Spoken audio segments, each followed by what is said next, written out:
অক্টোবরে নির্বাচনের তফসিল ঘোষণার প্রস্তুতি নিচ্ছে কমিশন, জানালেন সিইসি। ভোটের তারিখ জানাবেন প্রধান উপদেষ্টা। ৬ কমিশনের প্রতিবেদন সহ ৩৪টি রাজনৈতিক দলকে চিঠি দিল ঐকমত্য কমিশন। ১৩ মার্চের মধ্যে জানাতে হবে মতামত। পাচারকৃত অর্থ ফিরিয়ে আনতে হচ্ছে বিশেষ আইন, জানালেন প্রেস সচিব। ১১ ব্যক্তি ও কোম্পানির বিরুদ্ধে চলছে যৌথ তদন্ত। এবং মাগুরায় শিশু ধর্ষণের ঘটনায় আসামিরা রিমান্ডে। কক্সবাজারে মার্কিন নারীকে শ্লীলতাহানির দায়ে যুবক আটক।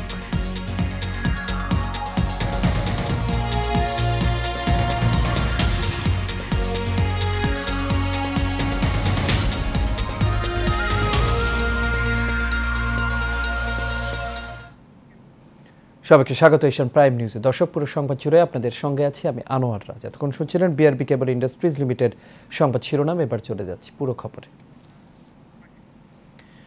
আগামী অক্টোবরেই জাতীয় নির্বাচনের তফসিল ঘোষণার প্রস্তুতি নেওয়া হচ্ছে বলে জানিয়েছেন প্রধান নির্বাচন কমিশনার এম নাসির উদ্দিন।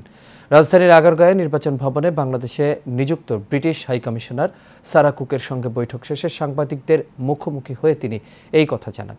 এ সময় জাতীয় নির্বাচনের ট্রেনে উঠেছেন কিনা সাংবাদিকদের এমন প্রশ্নে সিইসি বলেন, প্রধান উপদেষ্টা যেদিন ঘোষণা দিয়েছেন সেদিন থেকেই জাতীয় নির্বাচন নিয়ে কাজ চলছে। তবে জাতীয় নির্বাচনের ঘোষণা কিন্তু প্রধান উপদেষ্টা দেবেন। তিনি জানান, নির্বাচনের টাইমলাইন ডিসেম্বরে ভোট হলে অক্টোবরে শিডিউল ঘোষণা করতে হবে।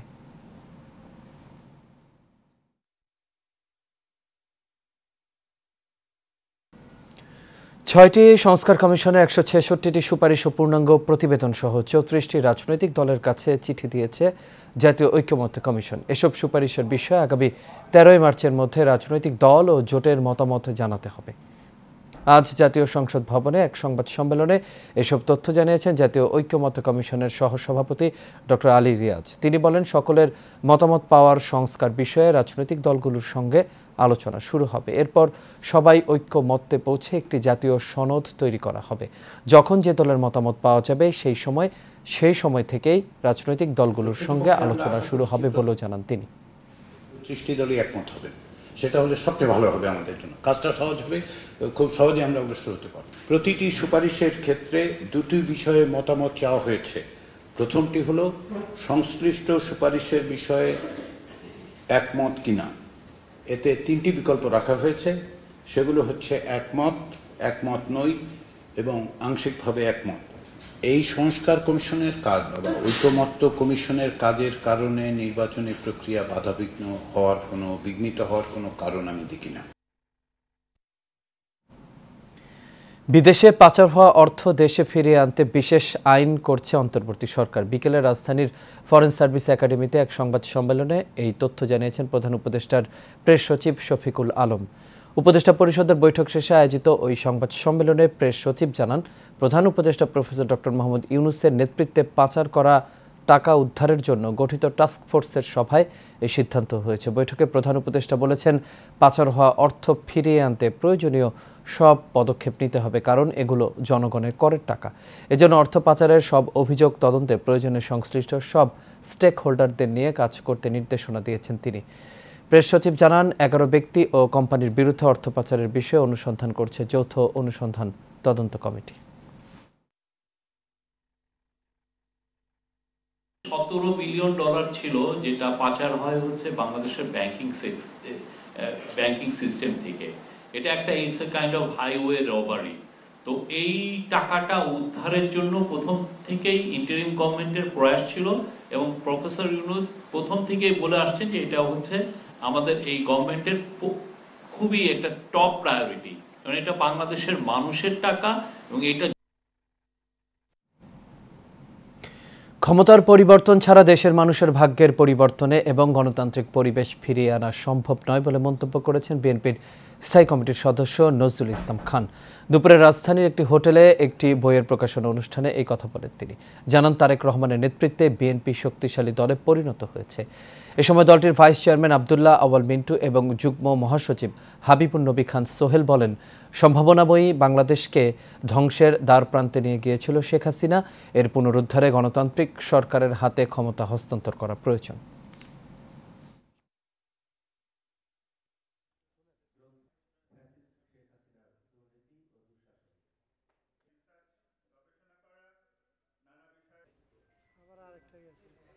একটা রাষ্ট্র পরিচালনা করতে হলে তো আপনার রাষ্ট্রের ক্ষমতার পরিবর্তন আনতে হবে,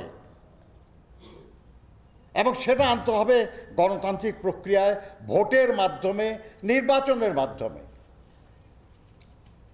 সেটা যখন দাবি করা হয় তখন এই কথা বললে তো ভুল, যে শুধু ক্ষমতার জন্য পরিবর্তন হয় নাই। যদি এই দেশের প্রতিষ্ঠানগুলোকে আমরা ঠিক করতে চাই, এই রাষ্ট্রকে যদি জনগণের কল্যাণে রাষ্ট্র পরিচালনা করতে চায়, তাহলে অবশ্যই যেটা দরকার দেশ হল রাজনৈতিক সরকার, যেটা দেশ সরকার হবে জনপ্রতিনিধিত্বশীল।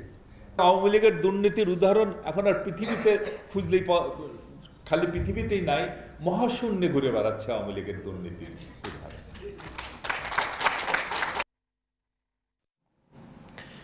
মাগুরায় বোনের বাড়িতে বেড়াতে এসে ৮ বছরের শিশু ধর্ষণের ঘটনায় অভিযুক্ত আসামিদের নিরাপত্তার শঙ্কায় দিনে আদালতে হাজির করতে পারেনি পুলিশ। পরে মধ্যরাতে রিমান্ড আবেদনের শুনানি হয়। শুনানিতে মূল অভিযুক্ত ভুক্তভোগী শিশুর বোনের শ্বশুর হিটু শেখকে ৭ দিন, স্বামী, শাশুড়ি ও ভাসুর প্রত্যেকের 5 দিনের রিমান্ড মঞ্জুর করা হয়। মাগুরার chief judicial magistrate Abdul Matin এই আদেশ দেন। রোববার রাত 12টার পর রিমান্ড শুনানি শুরু হয়। মামলার তদন্ত কর্মকর্তা আসামিদের 7 দিন করে রিমান্ড আবেদন করেন, তবে আসামিদের পক্ষে শুনানিতে কোনো আইনজীবী অংশ নেননি। এ সময় আদালতে আত্মপক্ষ সমর্থনের সুযোগ দিলে আসামিরা নিজেদের নির্দোষ দাবি করে রিমান্ডে না নেয়ার দাবি করেন।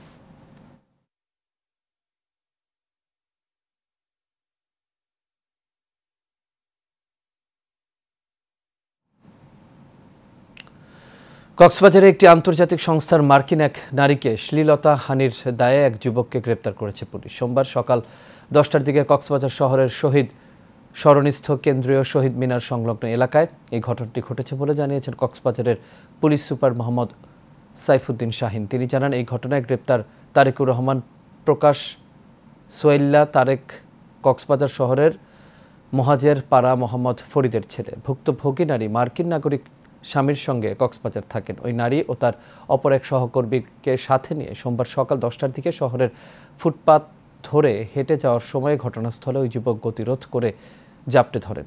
একই সঙ্গে তার শরীরে বিভিন্ন স্পর্শকাতর অংশে হাত দিয়ে শ্লীলতাহানি করেন। প্রধান উপদেষ্টার বিশেষ সহকারী হিসেবে নিয়োগ পেয়েছেন ডক্টর আনিসুজ্জামান চৌধুরী। এক প্রজ্ঞাপনে এসব তথ্য জানানো হয়েছে। তিনি অর্থ মন্ত্রণালয়ের দায়িত্ব পালন করবেন। প্রজ্ঞাপনে বলা হয়, ডক্টর আনিসুজ্জামান চৌধুরীকে অন্তর্বর্তী সরকারের প্রধান উপদেষ্টা প্রতিমন্ত্রী পদমর্যাদায় বিশেষ সহকারী হিসেবে নিয়োগ নিয়েছেন।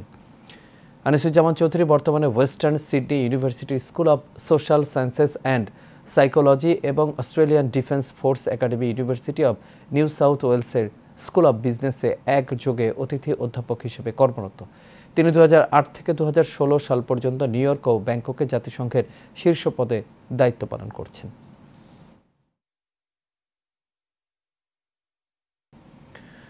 শরীয়তপুর সাংবাদিক ফোরামের আয়োজনে রাজধানীতে অনুষ্ঠিত হয়েছে ইফতার ও দোয়া মাহফিল। এতে ফোরামের সদস্যসহ গুণীজনরা উপস্থিত ছিলেন। রাজধানীর পল্টনস্থ ইকোনমিক রিপোর্টার্স ফোরাম ERF কার্যালয়ে এই ইফতার মাহফিলের আয়োজন করা হয়। এতে সভাপতিত্ব করেন শরীয়তপুর সাংবাদিক ফোরামের সভাপতি হাবিবুর রহমান পলাশ। প্রধান অতিথি হিসেবে আরও উপস্থিত ছিলেন শরীয়তপুর জেলা বিএনপির সভাপতি শফিকুর রহমান কিরণ, ইন্স্যুরেন্স ফোরামের সভাপতি আব্দুল আওয়াল হাওলাদার, মোটেক্স গ্রুপের চেয়ারম্যান BM ইউসুফ আলী, ফোরামের সাধারণ সম্পাদক ওবায়দুল্লাহ মামুনের পরিচালনায় অনুষ্ঠানে আরও উপস্থিত ছিলেন রাষ্ট্রপতির সাবেক প্রেস সচিব, প্রখ্যাত শিশু বিশেষজ্ঞ, ন্যাশনাল ডক্টরস ফোরামের মহাসচিব অধ্যাপক ডক্টর মোহাম্মদ মাহমুদ হোসেন।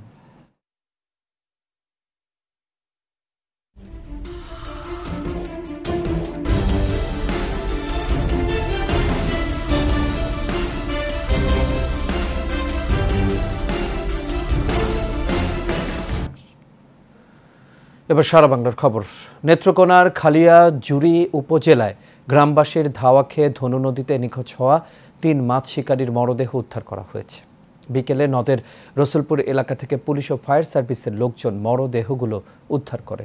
নিহতরা হলেন আটপাড়া উপজেলার রূপচন্দ্রপুর গ্রামের শহীদ মিয়া, মদন উপজেলার বাগজান গ্রামের আব্দুল কুদ্দুসের ছেলে রুকন মিয়া ও কেন্দুয়া উপজেলার রোয়াইলবাড়ি গ্রামের মৃত ফজলুর রহমানের ছেলে হৃদয় মিয়া। তবে মদনের গোবিন্দপুর গ্রামের ইয়াসিন মিয়া এখনও নিখোঁজ রয়েছেন।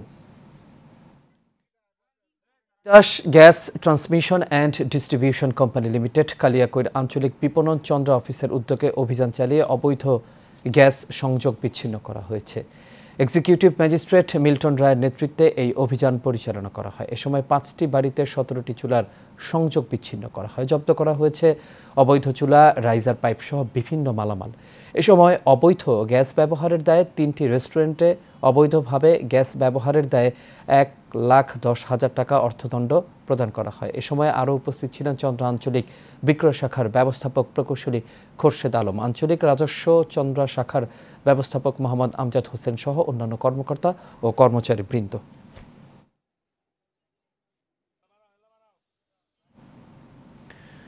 পবিত্র মাহে রমজান উপলক্ষে প্রতি বছরের ন্যায় এই বছরও গরিব ও অসহায় মানুষের মাঝে ইফতার সামগ্রী বিতরণ করেছে ইসলামী দারিদ্র্য সমাজসেবা সংগঠন। সোমবার বিকেলে পিরোজপুরের ভান্ডারিয়া উপজেলার চৌমুহনী বাজার মসজিদে দোয়া শেষে শতাধিক পরিবারের ইফতার সামগ্রী পৌঁছে দেন সংগঠনের সদস্যরা। এ সময় উপস্থিত নদুমুল্লাহ শিয়ালকাঠি ইউনিয়নের চেয়ারম্যান মেজবা উদ্দিন আরিফ, সংগঠনের উপদেষ্টা মাওলানা মোহাম্মদ মোশাররফ হোসাইন, সভাপতি মোহাম্মদ ফয়জুল্লাহ মাহমুদ ও আল গাজ্জালি ইসলামিয়া কামিল মাদ্রাসার মুফাসসির মাওলানা রুহুল আমিন হেমায়েতি।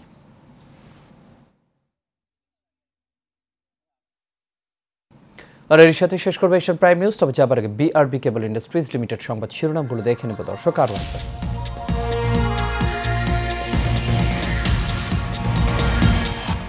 অক্টোবরে নির্বাচনের তফসিল ঘোষণার প্রস্তুতি নিচ্ছে কমিশন, জানালেন সিইসি। ভোটের তারিখ জানাবেন প্রধান উপদেষ্টা। 6 কমিশনের প্রতিবেদন সহ 34টি রাজনৈতিক দলকে চিঠি দিল ঐক্যমত্য কমিশন। 13 মার্চের মধ্যে জানাতে হবে মতামত। পাচারকৃত অর্থ ফিরিয়ে আনতে হচ্ছে বিশেষ আইন, জানালেন প্রেস সচিব। 11 ব্যক্তি ও কোম্পানির বিরুদ্ধে চলছে যৌথ তদন্ত। এবং মাগুরায় শিশু ধর্ষণের ঘটনায় আসামিরা রিমান্ডে, কক্সবাজারে মার্কিন নারীকে শ্লীলতাহানির দায়ে যুবক আটক।